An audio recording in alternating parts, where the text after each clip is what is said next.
Veda 6. No, I'm not ignoring you. I'm replying to your comments. You didn't leave a comment? Maybe you're ignoring me. Today's topic is nomophobia, the fear of not having your mobile phone. Nomophobia.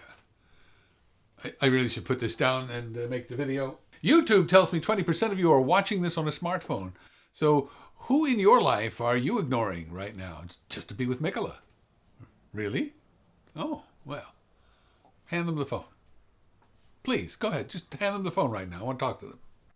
Hey, hi. I'm sorry about this. We're just going to be a little bit longer. I'm just borrowing them for a bit.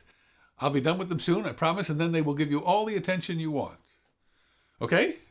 Good. Now give them back the phone. Please. Give it back. You can get your own subscription. They're free. By the way, if you are watching on a mobile phone, and if you can figure out how to leave comments on the mobile YouTube app, let me know where you are right now and who you're with. Only if you don't mind everyone on the internet finding out. I don't want to get anybody in trouble here. I'm not prying. And if you're on the toilet, please don't tell me. I respect your privacy. Can you believe that the iPhone was just announced 7.5 years ago?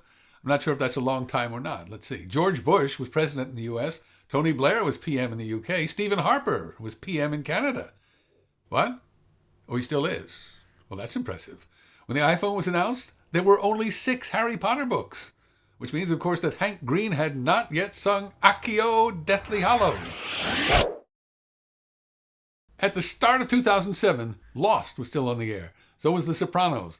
The Wall Street Journal was not owned by Rupert Murdoch. News of the World was. The housing bubble hadn't burst. The financial system had not melted down. The U.S. had never elected a black president. None of you had heard of Justin Bieber, Lady Gaga, or Harry Styles. There were only 2 Pirates of the Caribbean movies, only 2 Spider-Man movies, and Tobey Maguire was in both. Arnold Schwarzenegger was out of the movie business. When the iPhone was announced, Charlie McDonald did not have a YouTube channel. But by the time it shipped, he did. So at the start of 2007, nobody had a smartphone.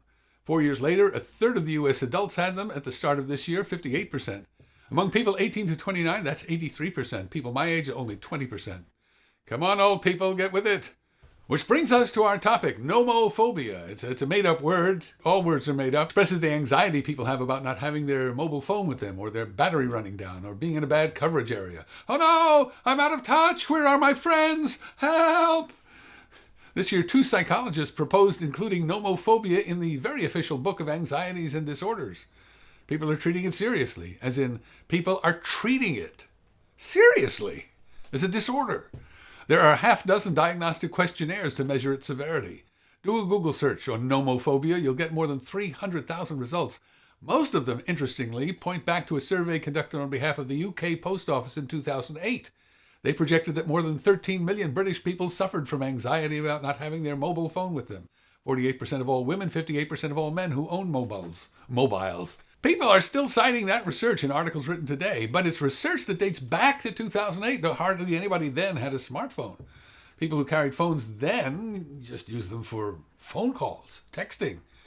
The best of the feature phones, of course, had cameras, and they all pretended to have web browsers, but come on. And then there was the BlackBerry crowd. Remember them? The email phone? But even with the limited functions of 2008, people had anxieties about not having their phone with them.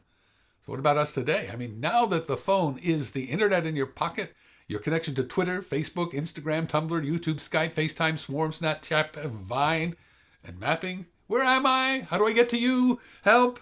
Games, music videos, Uber, and then the leading at the geekier edge, controlling your lights, your home heating, your home security, your banking, paying at Starbucks, monitoring health. Aren't we past the point of thinking that this is a disorder if we don't have our phones? Anxiety about the mobile phone strikes me as perfectly rational self-interest. Of course, it depends on what you're using your mobile phone for, doesn't it? How often you use it, how often you check it. We'll look into that next week. Until next time, I'm Mickeleh.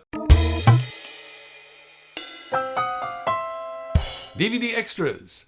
Shame about the term nomophobia. I mean, if you're a purist about naming phobias, and who isn't, you want to go with pure Greek, not some Anglo-Greco hybrid.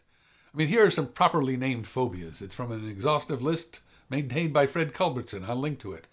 Acrophobia, fear of heights. Aeronausophobia, fear of vomiting secondary to air sickness. Anglophobia, fear of England or English culture. Angrophobia, fear of anger or becoming angry. Anglophobia, agrophobia. There might be a Stuart Lee routine in that somewhere. Automatonophobia, the fear of ventriloquist dummies, animatronic creatures, wax statues, or anything that falsely represents a sentient human being. I wonder if Louis Gohmert fits in there. These are proper phobia names. Nomophobia? I don't think that cuts it. I think they just picked it because it rhymes with homophobia. Is that nice? By the way, if you're afraid of Mickeleh in the bubble, you may have promophobia. I mentioned Charlie earlier. Here's the trailer for his new movie. I can't wait for that to be up. It'll be up on Monday. If you're watching this after Monday, it will link right to it. Here's the review I just did for Singin in the Rain. If you have never seen that movie, click on the review. I'll explain why you must. If you have seen it, let's talk about how wonderful it is. Lots of links in the descriptions if you want to read up on nomophobia. Bye now.